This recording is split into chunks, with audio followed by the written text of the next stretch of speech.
नमस्कार बीटोडिया रे मु आपनको स्वागत करुछि। आज रो भिडियो रे आमे माने सुभद्रा योजना पई आवेदन होतबा फॉर्म को निर्भुल भावे केमिति पूरण करिवा ता संपर्क रे जानिबा। ता सहित केउ माने आवेदन करि परिबे, कोन सब क्राइटेरिया रहिछि से सब संपर्क रे मध्ये जानिबा। तबे प्रथम रे मु आपन मानको कहि दउछि सुभद्रा योजना जेउ महिला मानकर बयस 21 वर्ष रु नेकी 60 वर्ष मध्य रे सेमाने एही योजना रो लाभ उठै परिबे। तबे सुभद्रा योजना रो आवेदन पत्रटी आपण माने देखंतु तीनोटी पेज रे रही अछि। एही तीनोटी पेज रु आपण मानको प्रथम दुईटी पेज रे ही पूरण करिया पई पड़िबो। बाकी 3 नंबर पेज टी जोंटी रही आपण माने देखंतु प्राप्ति स्वीकार एहा कॉमन सर्विस सेंटर बा मो सेवा केंद्र रे ही पूरण करिवे से माने, तो आपण मानको एहा पूरण करिया पई पड़िबो नाही। प्रथम दुई पेज को चलंतु आमे माने निर्भुल भावे केमिति पूरण करि परिबा से संपर्क रे आलोचना करिबा। आपण माने एही फॉर्म आपनको निकटस्थ अंगनवाड़ी केंद्र, ब्लॉक कार्यालय, एनएससी बा म्युनिसिपालिटी कार्यालय, मो सेवा केंद्र एवं कॉमन सर्विस सेंटर बा साधारण सेवा केंद्र रे उपलब्ध मागणा रे होउची आपण माने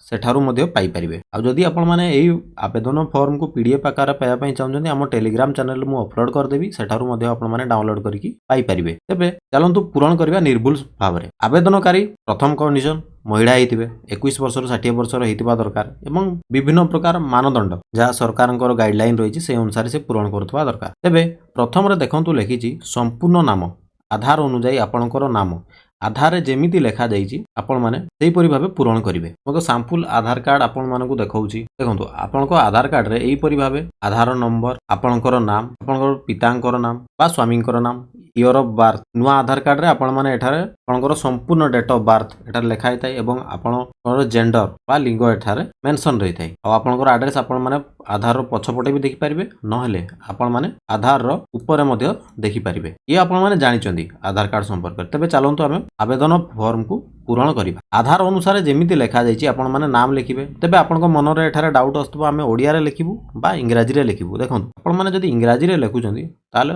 भलो हबो, काहे कि ना आपनकर आवेदन पत्रटी जेतेबेले वेरीफाई हो बैंक सहित बा आधार सहित तेतेबेले इंग्लिश रे ही प्रायत निर्भुल भाव में लेखा जाए। ओडिया रे जो लेखा जाए ता बहुत केस रे एमती देखा जाए कि निर्भुल भाव में लेखा जाई न थाए। तेणु जेतेबेले वेरीफाई हेबो तेतेबेले जो ऑफिसर वेरीफाई करिवे तांकर कन्फ्यूजन होई पारे। तेणु आपण माने सर्वदा चेष्टा करिवे एठारे आधार जेमिति लेखा जाइछि इंग्रजी रे सेमिति इंग्रजी रे लेखिबे। देखंतु भाग क रे आपनकर कहिछि कोन ना आवेदनकारी सविशेष विवरणी। एठारे जो महिला माने आवेदन करूचंती तांकर सविशेष विवरणी देबा पय पड़िबो। प्रथम रे देखंतु 1 नंबर रे लिखिछि संपूर्ण नाम आधार अनुसार, ता माने आपणकर आधार अनुसार जहाँ नाम अच्छी जेमिति नाम अच्छी सेमिति ही आपण आज इट इज एठारे लिखिया पय पड़िबो। उदाहरण स्वरूप एक नाम लिखुछि, आपण माने ध्यान देबे। उदाहरण स्वरूप मु लिखली देखंतु आधार अनुसार सुनीता रानी पात्र। तो आपणकर फर्स्ट नेम आउ मिडिल नेम मध्य रे गैप थिबो, सेही गैप पय आपण माने गोटे बॉक्स को सेमति ब्लैंक छाड़ देबे। सेही परी मिडिल नेम आउ लास्ट नेम आपणकर जदि गैप अछि ताले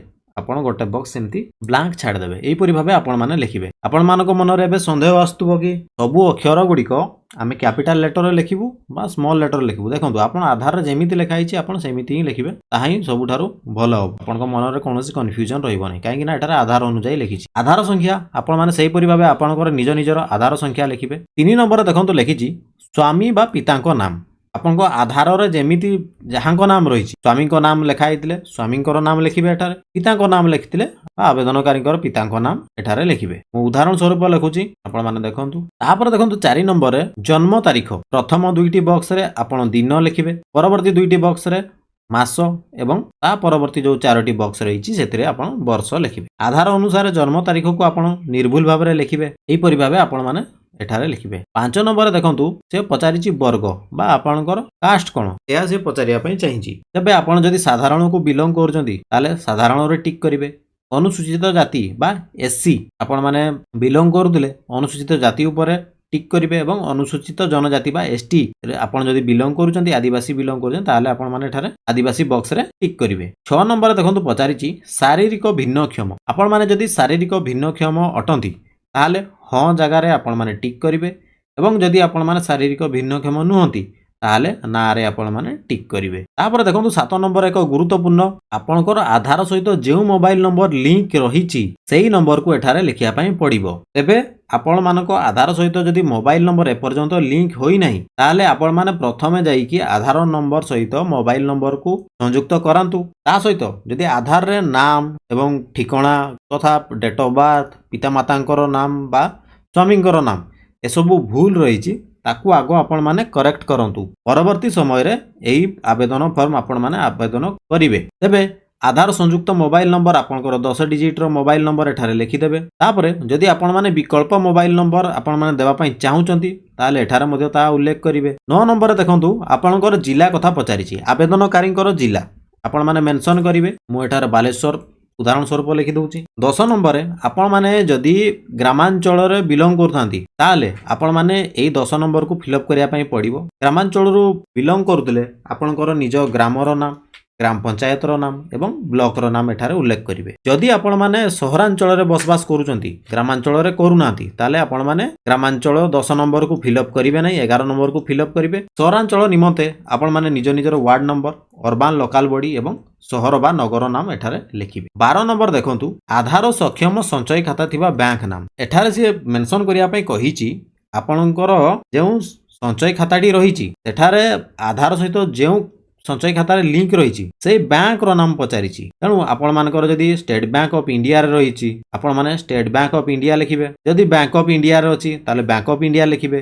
कानाडा बैंक रे अछि जदि कानाडा लिखिबे। एई परि भाबे आपण माने एठारे पूरा नाम टी मेंशन करिवे। ये थिला आपणकर प्रथम पेज रे आपन को भरिया पई पडुतला। द्वितीय पेज को आमे जदि आसीबा देखंतु एठारे रहिछि भाग ख रे घोषणा नामा बा डिक्लेरेशन। आपण माने एठारे डिक्लेरेशन देबा पई पडिबो जे आपण माने सुभद्रा योजना रो बेनिफिट पाइबा पई बा लाभ पाइबा पई सरकार को जो गाइडलाइंस रहिछि सेई गाइडलाइंस को आपण माने पालन करूथबा दरकार। जेमिति कि आपण माने देखंतु आपण ओडिसा रो बासिंदा हेतिबे एठारे बॉक्स रे टिक करिवे एवं 1 जुलाई 2024 सुधा आवेदनकारी बयस 21 वर्ष रु अधिक आउ 60 वर्ष रु कम हेतिबा दरकार। आपण निश्चित भाव में आवेदन करूचंती माने एई कैटेगरी को बिलोंग करूचंती याकू आपण माने टिक करिवे। तापर देखंतु लेखिछि मु कोनोसी राज्य किबा केंद्र सरकार को योजना अधीन रे मासिक 1500 टंका अथवा तदुर्ध किबा वार्षिक 18,000 टंका अथवा तदुर्ध आर्थिक सहायता राशि पाउ नै। राज्य किबा केंद्र सरकार जदि 1500 टंका रु अधिक किबा वार्षिक 18,000 टंका रु अधिक आर्थिक सहायता जदि आपण को दउचंती ताहले आपण माने आवेदन करि परिबे नै। जदि आपण माने पाउ नाहांती ताहले एठारे आपण टिक करिवे एवं आगो को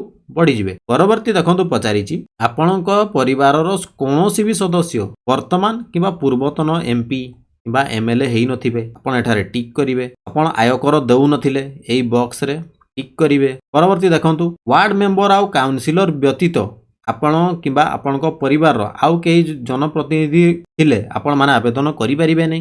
आउ बाकी जदि आपण माने निर्वाचित जनप्रतिनिधि नुहंती ताहले आपण माने एठारे टिक करिवे। परवर्ती देखंतु डिक्लेरेशन रे लेखा जाईछि आपण किबा आपणक परिवार कोनोसी सदस्य भारत सरकार किबा राज्य सरकार को कोनोसी अंडरटेकिंग अथवा बोर्ड अथवा स्थानीय संस्था अथवा विभाग रे नियमित किबा स्थायी किबा चुक्तिभित्तिक कर्मचारी भाबे नियुक्त होई नथिबा दरकार। तो आपण माने किछि कॉन्ट्रैक्चुअल बेसिस रे किबा सरकारी चाकरी आपण माने करू नाहंती तेणु आपण माने एटारे टिक करिवे। परवर्ती डिक्लेरेशन रे देखंतु लेखा आइछि आपण किबा आपणको परिवार रो कोनोसी सदस्य भारत सरकार कर कोनोसी सरकारी विभाग बा उद्योग अथवा बोर्ड अथवा संगठन अथवा राज्य सरकार को जने निर्वाचित मनोनीत नियुक्त प्रतिनिधि नुहंती आपण माने याकु मध्ये टिक करिवे।